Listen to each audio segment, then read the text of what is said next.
Jangan salahkan yang menjadi trending di YouTube adalah konten-konten anfaedah. Kalau kita anak muda tak melakukan apa-apa, membuat konten positif lebih berfaedah, menekan mundur konten anfaedah tadi. Jangan salahkan kondisi Indonesia, negara, agama dalam 5, 10, 15 tahun ke depan ternyata tidak sesuai dengan apa yang kita harapkan. Yang duduk di kursi-kursi pengambil kebijakan ternyata tidak sesuai visi dan tujuan hidupnya dengan teman-teman. Kalau dari sekarang, anak mudanya, khususnya yang hadir di ruangan ini, tak melakukan persiapan apa-apa untuk sampai pada titik itu. Maka mari kita melakukan persiapan.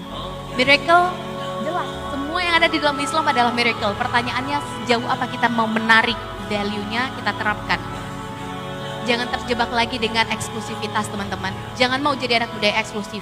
Hanya berpikir tentang diri sendiri, saya 5 tahun lagi seperti apa, saya lulus kuliah nanti bagaimana, bekerja di mana, nanti saya sukses atau tidak, gaji saya berapa, saya. Sudah tidak zaman lagi teman-teman. Ganti dengan kata kita. Toh Allah juga bilang di dalam Al-Quran, Innallaha la yughayyiru ma biqaumin hatta yughayyiru ma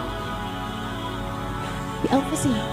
Mulainya dari diri sendiri, akhirnya adalah kaum, komunal, banyak orang, banyak pihak yang terlibat.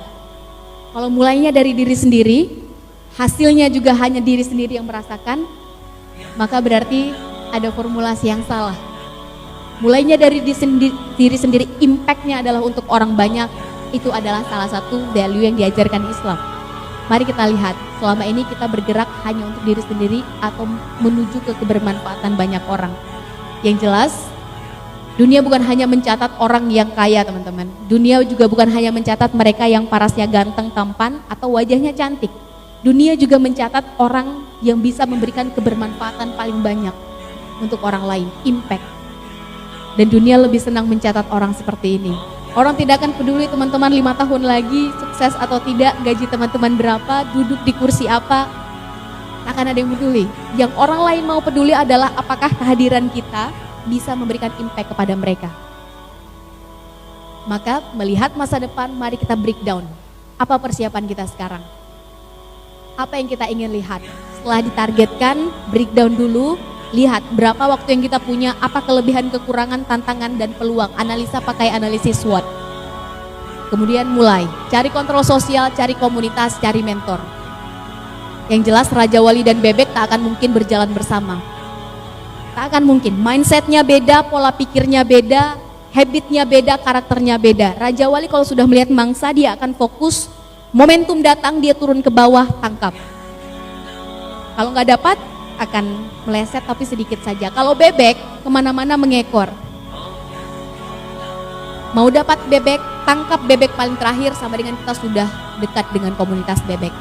Ini adalah dua komunitas yang tak mungkin bersama. Pilih komunitas teman-teman. Yang terakhir, cari mentornya. Seorang sukses pernah berkata, kurcaci yang berdiri di pundak raksasa bisa melihat lebih banyak, bisa melihat lebih lebar, bisa melihat lebih luas. Kita kurcaci itu teman-teman.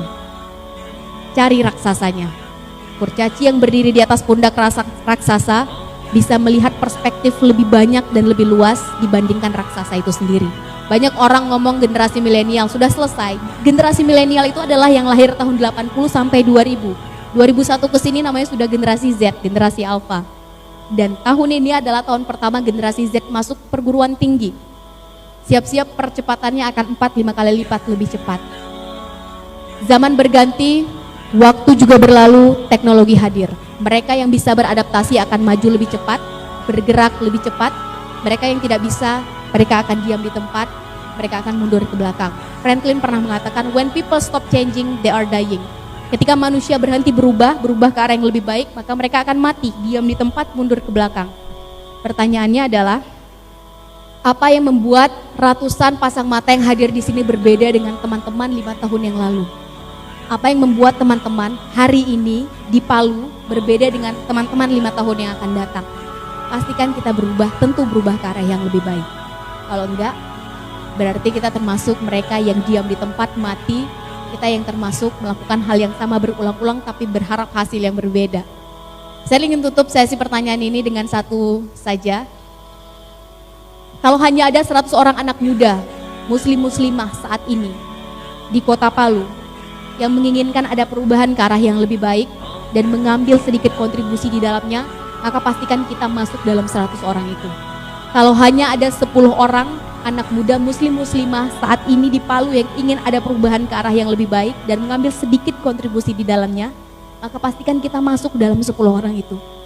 Dan kalau hanya ada 1 orang anak muda, entah itu muslim, entah itu muslimah, di kota Palu yang menginginkan ada perubahan ke arah yang lebih baik dan mengambil sedikit kontribusi di dalamnya, maka pastikan kita adalah orangnya, karena kitalah agen perubahan itu. Terima kasih.